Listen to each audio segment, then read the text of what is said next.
So well, first we should know about the genetics. ये genetics होती क्या है?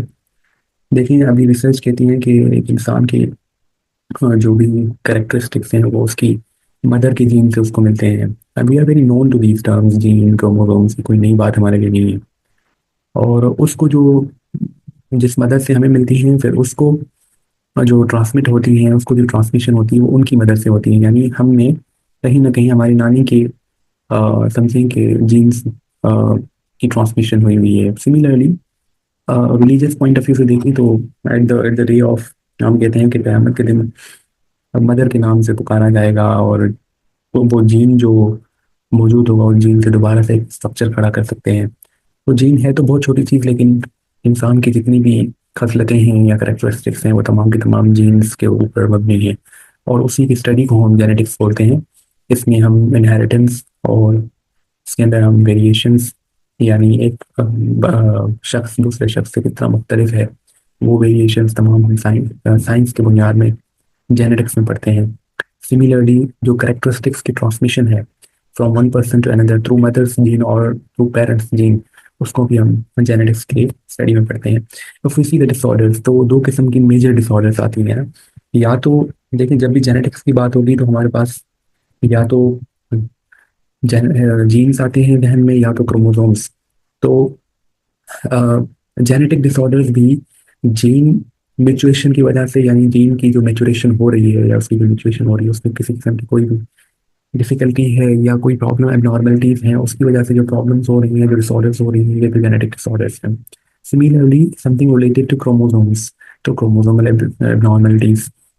तो genetic disorders are mainly divided into two. आप लोगों को बस इतना आना चाहिए कि जीन से रिलेटेड भी हो सकती हैं, क्रोमोसोम से रिलेटेड भी हो सकती हैं, और हम इनको डिटेल में पढ़ेंगे। जीन से रिलेटेड सिंगल जीन डिसऑर्डर्स या पॉलीजेनिक डिसऑर्डर्स, यानी वहाँ एक जीन आपका इन्वॉल्व है या फिर मल्टीपल जीन्स इन्वॉल्व हैं, तो उसके बेसिस पे इसको फर्दर डिवाइड किया गया है, क्लासीफाई किया गया है।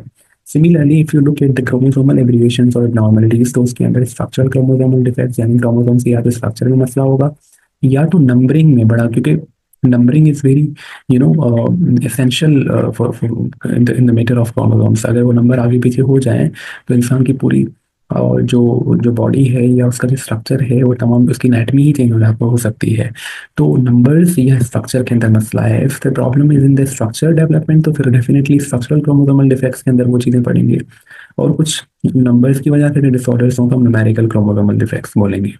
तो क्रोमो न्यूमेरिकल को फर्दर जो है वो, जिस तरह मैंने आपको बताया कि टू टर्म्स हैं, एक को हम बोलते हैं एन्यूप्लॉइडी और दूसरे बोलते हैं पॉलीप्लॉइडी। तो क्रोमोसोमल डिफेक्ट्स अगर नंबर की वजह से हों तो ये फर्दर दो किस्म में डिवाइडेड है, और हम एक एक को डिटेल में आगे पढ़ेंगे। तो generally you should know that there are two types of genetic disorders and their classifications. एक होता है कंजेनाइटल डिसऑर्डर्स। देखिए, कोई भी डिसऑर्डर अगर at the time of birth आपको पता लग जाती है, ठीक है, वो उसका जो कॉज है वो जेनेटिक हो या नहीं हो, उन तमाम डिसऑर्डर्स को हम कंजेनाइटल डिसऑर्डर्स बोलते हैं। यानी जब भी बर्थ डिफेक्ट्स की बात आएगी, at the time of birth की बात आएगी, तो हम कंजेनाइटल डिसऑर्डर्स के अंदर कंसीडर करेंगे। जैसे क्लेफ्ट पैलेट, बहुत सारे लोगों के अंदर मशहूर है कि जी अगर चांद ग्रहण निकल जाए, स्पेशली एशियन कंट्रीज के अंदर ये चीज़ लोगों के अंदर फेमस है कि अगर चांद ग्रहण हो जाए तो आपको छुरी नहीं चलानी चाहिए घर में, और जो प्रेग्नेंट वूमन है वो बाहर ना निकले, उसके रेजेस जो हैं, शुआ हैं, वो असर करते हैं प्रेगनेंसी के ऊपर, और बच्चे बहुत सारे डिफेक्ट्स से पैदा होते हैं।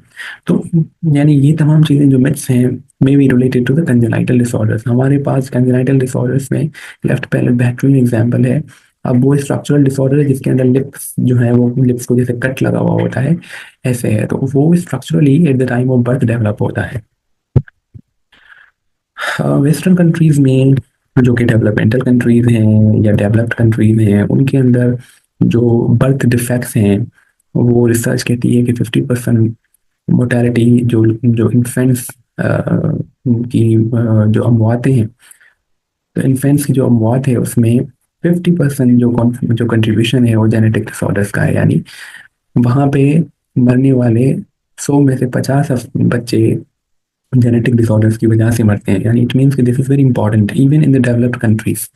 और डेवलपिंग कंट्रीज या अंडर डेवलप्ड कंट्रीज के अंदर क्या हाल है, कहते हैं कि जी जितने जो 100 में से 95% बच्चे जो हैं, जो इन्फेंट हैं, उनकी अगर हम बात होती है तो उसमें मेजर कॉज जेनेटिक डिसऑर्डर से। यानी एक चीज़ जो वाज़ेह तौर पर यहाँ पे अगर डिफरेंस फील किया जाए तो वो अब इतना एडवांस हो गए हैं, वहाँ पर इतनी एडवांसमेंट हो गई है कि वो जीन्स को भी जो हमारे अंदर हमारे कंट्रोल में नहीं है, हम बाजार तो ये समझते हैं, लेकिन जो डेवलप्ड कंट्रीज है वहाँ पर जीन्स के ऊपर भी काम होता है।